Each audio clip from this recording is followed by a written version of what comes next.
My name is Dipesh Patel, editor at Trade Finance Global. As we reflect on 2024 and look towards 2025, we're going to explore the topic of volatility. Volatility comes from the Latin word volatilis, meaning fleeting, transitory, or flying. Recently, the word is being used in a largely negative light, though, due to supply chain disruptions resulting in a volatile business landscape. However, we should move away from the idea that something volatile is fleeting and more towards the notion that it's flying, something that can be managed. A rapidly changing environment demands rapid innovation to keep pace, especially in the credit insurance industry, which helps businesses thrive with reassurance. Volatility is not inherently bad. It represents a dynamic, fluid, and fast moving business landscape. Companies that adapt quickly and innovate will thrive in this new volatile reality. To discuss 2024, a bit of a wrap up, and even what we can expect in 2025, I'm delighted to be joined by Hong-An Lee Nguyen, Swiss Re's APAC geographical lead for trade finance and working capital solutions, to explore embracing this volatility in the credit insurance space, particularly in the Asia Pacific region. Hong-An, welcome to Trade Finance Talks TV. Hello, Dipesh. Thank you for the fantastic introduction to our conversation today. It's nice to be here. Thanks for having me. Good to have you and welcome. So quick introduction and elevator pitch. Who are you? Where are you from? And what do you do? My name is Hong-An. I am the APAC geographic lead, overseeing the trade finance and working capital solutions Asia Pacific book of Swiss Re Corporate Solutions. I joined Swiss Re in August 2023 in a newly created role based in Singapore with a mandate to realize our Asia Pacific growth ambitions, leveraging on regional expertise and connections. Swiss Re Corporate Solutions is the commercial insurance arm of the Swiss Re Group. Trade Finance and Working Capital Solutions is a global team operating out of Asia Pacific, UK, EMEA, and North America. We work to deliver value to banks and development institutions. We offer trade finance solutions to our financial clients, covering both financial institution obligors and corporate obligors. Financial institution obligor cover includes letters of credit, bank guarantees, trade loans, special purpose and general purpose term loans, while corporate obligor cover includes supply chain finance, receivables and payables programs, trade loans, corporate term loans, and revolving credit facilities. We also do portfolios of multiple obligors and algorithmic underwriting for large and diversified portfolios for bank clients. Swiss Re's competitive advantage is our deep knowledge as a risk partner, our ability to craft solutions, and our capacities on our sweet spots. Thank you very much, Hong-An. So I guess as a risk partner, can you give a bit of an overview of what's going on in the APAC region right now, perhaps an overview of the business landscape?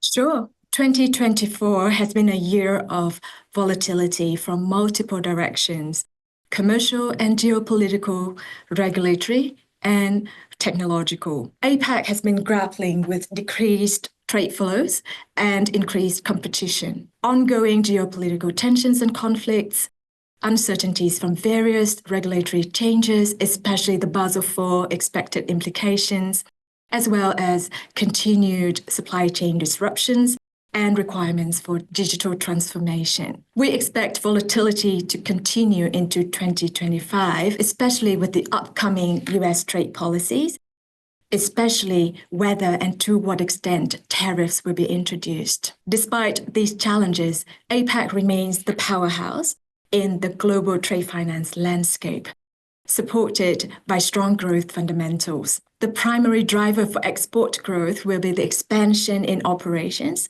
across various markets to meet increasing demand from the China Plus One strategy, supported by improvements in the macroeconomic environment as interest rates continue to taper off and trade flows recover. Greater growth is expected in economies that have strong domestic demand, possess key resources, and are well positioned to capitalize on the regional supply chain diversification. We also expect growth in credit insurance demand from many banks adopting the originate to distribute model, as well as increasing mobilization from multilaterals supporting the supply chains. Thank you very much. I mean, really, it's interesting because what happens in the US seems to have a massive impact in terms of what goes on around the rest of the world, particularly in the APAC region. But I guess the kind of TLDR in Asia Pacific is that it's set to remain a powerhouse for lending and transactions in 2025. Let's change things up a bit. What I want to do is actually a bit of a quick fire with you. I want to ask you how volatility looks through the lens of the underlying businesses for credit insurance. So I'm going to ask you to cover 4 sections, and the challenge, Hong An, is 60 seconds on each. Commercial volatility, geopolitical volatility, regulatory volatility, and technological volatility. How does that sound? Does that sound okay? Challenge accepted. Brilliant. Let's go. So I will time you. Here we go. 60 seconds. First up, commercial volatility. How does the underlying business for credit insurance look? Trade flows have remained lower for longer, with interest rates staying elevated for most of 2024, and recovery expectations have been repeatedly postponed. Year to date, we have observed an average decline of 20 to 30% in trade volumes, and now we only expect a rebound in 2025. Utilization of financing facilities has also been at very low levels throughout the year. Some companies scaled back on supply chain financing under the influence of interest rates and inflation, and explored financing alternatives, including using their own cash reserves in dynamic discounting. We have also seen changes in clients' needs, such as a pivot to local currency financing in the face of more expensive US dollar financing. All in all, the market is more competitive than ever. Pricing remains sharp, even when companies report deteriorated performance and are downgraded by the financing banks. We are also seeing the lengthening of terms of payment demanded by stronger obligors, while pricing remains unchanged. Thank you very much. I think that's just over 60 seconds. Okay, next up, geopolitical volatility. Ongoing political tensions have caused tighter financing conditions and changes in risk capacity for certain geographies. The Bangladesh protests and aftermaths have sent trade volumes down and also caused restrictions to be imposed and monitored. Looking forward, volatilities from the upcoming US trade policies as to whether and to what extent tariffs will be introduced will present additional complexities to our trade finance landscape. Thank you very much. Third on our agenda, regulatory volatility. On regulatory volatility, I'd like to mention 3 highlights. Firstly, regulatory changes in Australia, specifically the removal of double default, continue to result in distribution of well-rated risks being more difficult, and primarily for capacity reasons rather than capital benefits. Secondly, regulatory specifics in India involving express assignment prohibition can be a challenge to supporting growth. Last but not least, the full impact from Basel IV remain to be seen for different banks adopting the standardized versus the advanced approach.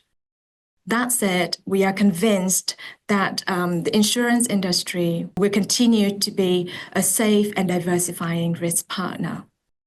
Overall, once the output floor kicks in, distribution to insurance will likely be more and more relevant, yet specific shifts are to be understood in due course since there are so many compounding variables. We continue to see increasing demand for credit insurance in Asia Pacific, for limit relief and return impact. There may be some shifts in the capital relief motivation, which is closely linked to the respective banks' approach. Thank you very much. Finally, technological volatility. How do you expect that to change? We believe in data-driven solutions that support our smarter and more efficient decision-making in an increasingly complex world. Availability and quality of data will be key to data-driven insights. New technologies and platforms are disrupting supply chains, and we expect the ability to leverage technology will drive real change. Thank you very much, Hong An. So, how has Swiss Re managed volatility over the past 12 months? This is very topical for Swiss Re as we work towards managing volatility, keep the loss ratios right, and focus on reserving costing to enable us to thrive in the more dynamic and tougher market of Asia Pacific. For example, we have extended existing programs to cover select longer tenured risks in response to evolving needs of the region. Or we have leveraged facultative reinsurance solutions to expand capacity to support our clients with their limit requirements. With our regional presence, we are extremely client-focused. We foster and grow very deep partnerships with our clients and brokers so that we can leverage joint intelligence in monitoring and managing risks. We also capitalize on our deep knowledge as a risk partner to craft new solutions and optimize our internal data capabilities to allow smarter decision-making that protects and grows the book in challenging times. We have made significant strides throughout 2024, supporting our clients with new solutions, much needed capacity, and expanded product coverage. Thank you very much. A client-focused, data-driven approach there and lots of deep partnerships. I guess as we wrap up for year-end, Christmas, festivities, etc., Hong An, what opportunities do you see in the Asia-Pacific region in terms of trade finance and trade credit insurance looking forward to 2025? We are optimistic about Asia-Pacific growth potential while recognizing intensifying competition and complex risk landscape. We see opportunities from various fronts, especially as trade flows recover and financing conditions continue to improve across the region, especially in India, Vietnam, Thailand, Philippines, and Australia. We see growth potential in supply chain finance, structured trade finance, special purpose and general purpose term loans, as well as non-bank financial institution financing, to name a few. As we manage volatility and expand our book, we look forward to continuing and strengthening partnerships with our clients and brokers in navigating the trade finance landscape and realizing Asia-Pacific potential together.